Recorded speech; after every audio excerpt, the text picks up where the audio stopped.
उद्या हिंदुस्थानाचा आराध्य दैवत छत्रपती शिवाजी महाराजांची खरं तर आज आठवण होते. आपल्या सगळ्यांना माहिती आहे की चौरंग्या महाराजांनी कशा प्रकारे केला होता. महापौर साहेब, आवर्जून या ठिकाणी सांगावंसं वाटतं, शिक्षणाचं माहेरघर म्हणून आपला पुणे जिल्हा, पुणे नव्हे तर पिंपरी चिंचवड शहर देखील ओळखलं जातं. एक औद्योगिक नगरी म्हणून देखील आपल्या शहराची एक वेगळी ओळख आहे. हे असताना आत्ताच या ठिकाणी सांगितलं की नसरापूरची घटना असेल, मागच्या आठवड्यात पुणे कॅम्प शहरात जी घटना घडली ती असेल, म्हाळुंगेची घटना असेल आणि आत्ताच नीताताईंनी सांगितलं काळेवाड्यातली घटना असेल.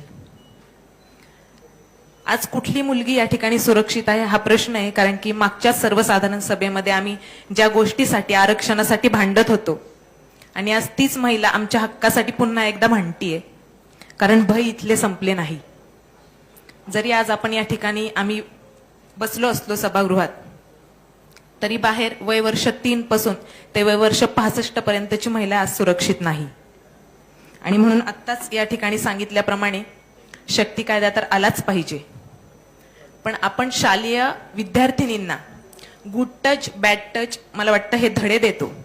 सायकोलॉजिकली मुलींनी कसं वागलं पाहिजे याचे देखील धडे देतो. पण महापौर साहेब, मला आवर्जून या ठिकाणी सांगायचं आहे की एक ऐतिहासिक निर्णय आपण आपल्या कारकिर्दीत घ्यावा. आपल्या महानगरपालिकेच्या वतीने जे मुलींना आपण धडे देतो ते आता कुठेतरी मुलांना देण्याची पण गरज आहे.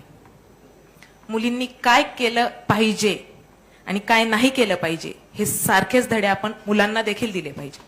मुलांनी या ठिकाणी काय केले पाहिजे, एक मुलगी म्हणून, एक भगिनी म्हणून, एक पत्नी म्हणून आपण प्रत्येक गोष्टीची एक महिलेला जाणीव करून देतो, पण तिचाच भाऊ म्हणून, तिचाच पती म्हणून, तिचेच वडील म्हणून ही जाणीव करून देण्याची वेळ आज आली असं मला या ठिकाणी म्हणावंसं वाटतं. निश्चितपणे आज आपल्या महाराष्ट्र राज्याचे मुख्यमंत्री, उपमुख्यमंत्री या ठिकाणी धाडसाचं पाऊल उचलतीलच. कारण की ज्याच्या घरामध्ये ही घटना घडली त्याची स्वतः पत्नी म्हणतीये की त्याला ठेचून मारा, म्हणजे ही घटना किती निर्दयीपणे घडली असेल याचे आपल्याला गांभीर्य आहे. आणि म्हणून सभागृहातील सगळ्यांच्या महिला वर्गाच्या वतीने मी या ठिकाणी याचा जाहीर असा निषेध करते आणि लवकरात लवकर त्याला शिक्षा व्हावी अशी या ठिकाणी सभागृहाच्या वतीने विनंती करते. आणि ज्याप्रमाणे आत्ताच सांगितलं की असा ऐतिहासिक निर्णय आपण या पालिकेच्या वतीने घ्यावा ही विनंती करते.